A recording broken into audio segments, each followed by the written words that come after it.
আসসালামু আলাইকুম ভিউয়ার্স। বাইরে প্রচুর শীত, কুয়াশা। তো ভাবলাম যে না এদের ভিতরে নিয়ে আসি, ভিতরে নিয়ে আসলাম। এই যে তরকুনারটা খাচ্ছে, খাবার মিক্সারটা দেখেন, মাশাল্লাহ।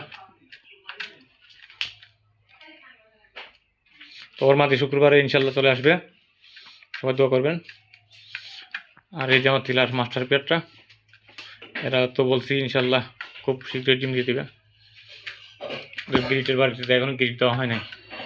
আজকে টোটালি রোদ নেই, ভাবছিলাম যদি রোদ উঠতো তাইলে রোদের মধ্যে ডিমগুলো শুকিয়ে ফেলতাম ধুয়ে। তো কারণ আমি গিরিট তো নিজেই বানাই, আর এখন রসুনের পানি দেওয়া হয়েছে, খেয়ে ফেলছে ওরা। কারণ রসুনের পানি খাওয়াইলে মনে করেন আপনার ঠান্ডার মধ্যেও ওরা হিট থাকে শরীরের মধ্যে। ওদের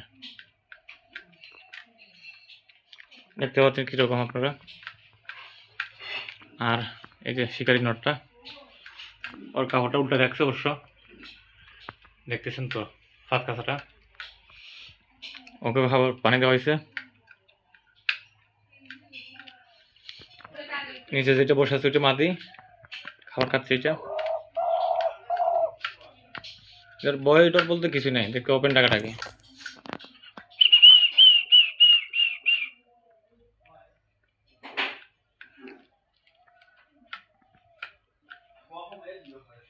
নটটা নামছে খাইতে, খেয়ে ফেলছে একবারও।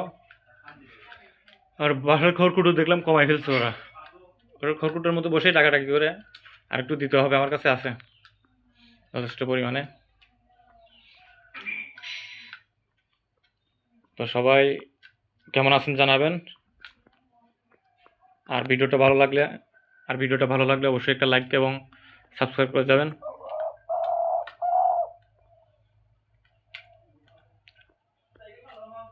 তো সবাই দোয়া করুন আমার পাখির জন্য, কারণ প্রচুর ঠান্ডা এখন, কিছু করার নাই, রুমে রাখতে হবে।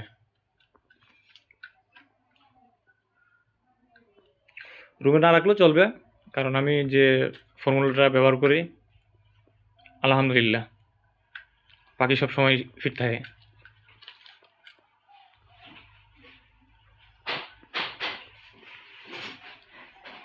তো ভিউয়ার্স সবাই ভালো থাকবেন, সুস্থ থাকবেন। আর যদি আমার চ্যানেলটা ভালো লেগে থাকে অবশ্যই একটা লাইক এবং কমেন্ট করে যাবেন।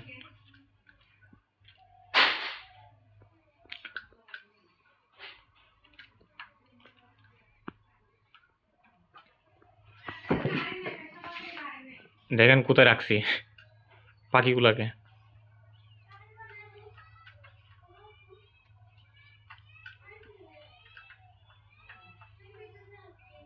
কিছু করার নেই। আচ্ছা তাই যাই হোক, সবাই দোয়া করবেন। কিছু আরও কাজ বাকি আছে। তো সবাই সুস্থ থাকবেন, ভালো থাকবেন। আল্লাহ হাফেজ।